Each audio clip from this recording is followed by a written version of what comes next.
On the freezing night of April 14, 1912, the world's most luxurious ship vanished forever. The most luxurious ship ever built disappeared beneath the icy waters of the North Atlantic. More than 1,500 people lost their lives, and the world accepted a simple explanation. The Titanic struck an iceberg. But what if that wasn't the entire story? For more than a century, researchers, historians, journalists, and conspiracy theorists have continued asking an uncomfortable question. Was the sinking of the Titanic nothing more than a tragic accident? Or was there something far darker hidden beneath the surface? Could one of history's greatest maritime disasters have been influenced by human greed, political power, or even murder? Tonight, we reopen one of history's most controversial investigations, not to promote myths, but to examine every major theory, every documented fact, and every unanswered question. By the end of this documentary, you'll be able to decide for yourself whether the Titanic was simply the victim of nature, or whether history has overlooked something far more disturbing. To understand why so many conspiracy theories exist, we first need to understand what the Titanic truly represented. Built by the White Star Line in Belfast, Northern Ireland, the RMS Titanic was far more than a passenger ship. It was a symbol of human achievement, industrial power, and national pride. Stretching nearly 900 feet in length and weighing more than 46,000 tons, it was the largest moving object ever created by mankind at that time. Newspapers proudly described it as the safest ship ever built. Although experts never officially claimed it was unsinkable, public confidence became so overwhelming that millions of people believed nothing could send the massive vessel to the bottom of the ocean. The Titanic's maiden voyage began on April 10, 1912, departing from Southampton, England, before stopping in Cherbourg, France, and Queenstown, today known as Cobh, in Ireland. On board were some of the richest individuals in the world, including industrialists, businessmen, politicians, wealthy families, and celebrities of the era. Alongside them traveled thousands of ordinary passengers, many of whom dreamed of beginning a new life in America. Everyone believed they were boarding the safest and most advanced ship ever built. No one imagined that only a few days later, the Titanic would become one of the deadliest peacetime maritime disasters in history. For decades, historians agreed on the basic sequence of events. Late on the evening of April 14, lookouts spotted an iceberg directly ahead. The officers attempted to turn the ship, but there wasn't enough time. The iceberg scraped along the starboard side, opening several compartments below the waterline. Although the damage appeared surprisingly small from above, it proved catastrophic beneath the surface.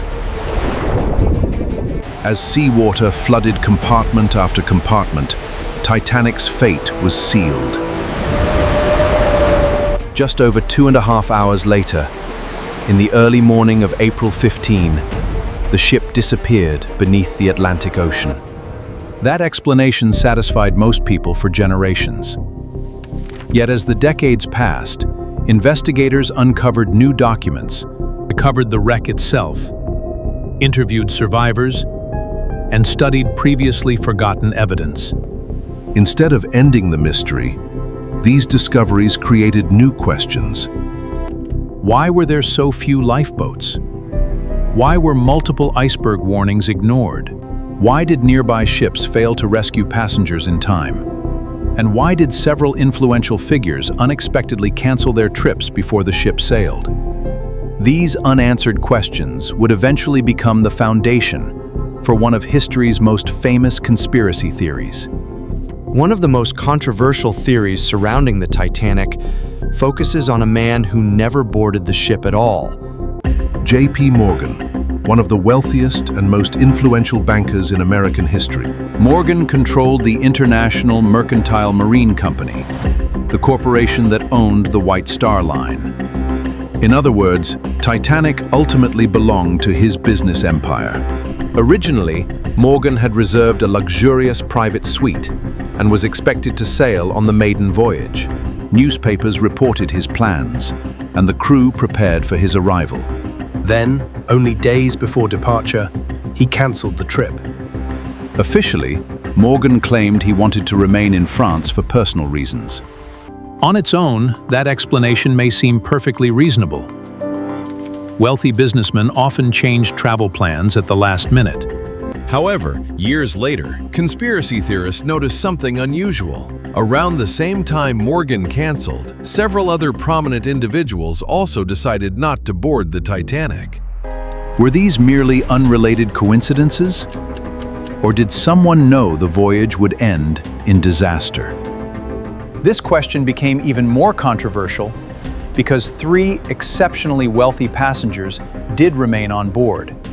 John Jacob Astor IV, Benjamin Guggenheim, and Isidor Straus were among the richest men in America. And all three died when the Titanic sank. Some conspiracy writers later claimed these men supposedly opposed Morgan's financial ambitions and argued that their deaths somehow benefited powerful banking interests. At first glance, the theory sounds dramatic. A powerful banker avoids disaster while several influential rivals perish. But does the historical evidence actually support such a conclusion? Most professional historians say no. There is no reliable document showing that Astor, Guggenheim, or Straus were actively working together against Morgan in any coordinated effort. Likewise, no credible historical record demonstrates that their deaths produced a direct financial advantage, significant enough to justify an unimaginable crime involving thousands of innocent lives. Still, the timing continues to attract attention. Human beings naturally search for patterns, especially after catastrophic events. When famous people unexpectedly change their plans, questions inevitably follow. Yet a suspicious coincidence is not the same thing as proof. Historians continue to emphasize that extraordinary claims require extraordinary evidence. And in this case, no verified evidence has ever shown that Morgan possessed advanced knowledge of the disaster or deliberately arranged it. Even so, the Morgan story was only the beginning. Another theory would become far more famous because it suggested something almost unbelievable.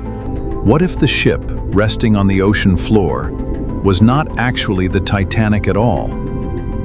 If the J.P. Morgan theory lacks convincing evidence, another claim has fascinated researchers for decades: the Olympic switch theory.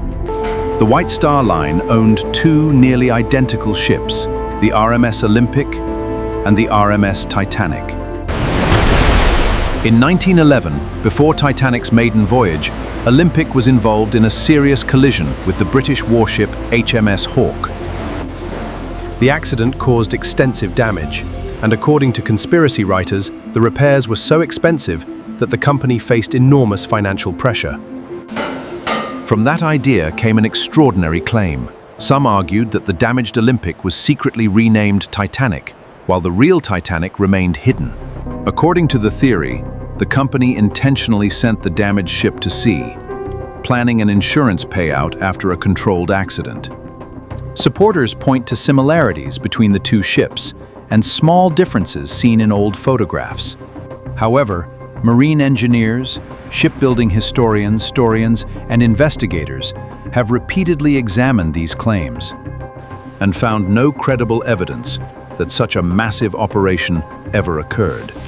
Thousands of workers, inspectors, crew members, and government officials would have needed to remain silent forever, something historians consider virtually impossible. So if there was no murder plot and no ship swap, why did Titanic really sink? Modern investigations provide a far more believable answer. Multiple ice warnings reached the ship throughout April 14. Yet Titanic continued at nearly full speed. The weather created unusually calm seas, making icebergs harder to spot because there were no breaking waves around them. When the lookout finally saw the iceberg, there simply wasn't enough time to avoid it. Starboard! Full speed astern! Turn! The collision damaged several watertight compartments at once, exceeding what the ship had been designed to survive. Combined with too few lifeboats and confusion during the evacuation, a natural disaster quickly became a human tragedy.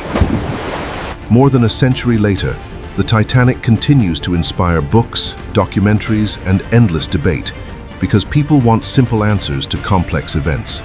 Conspiracy theories can be fascinating, but fascination is not the same as evidence. After examining the available historical records, survivor testimonies, engineering studies, and modern investigations, the overwhelming conclusion remains unchanged.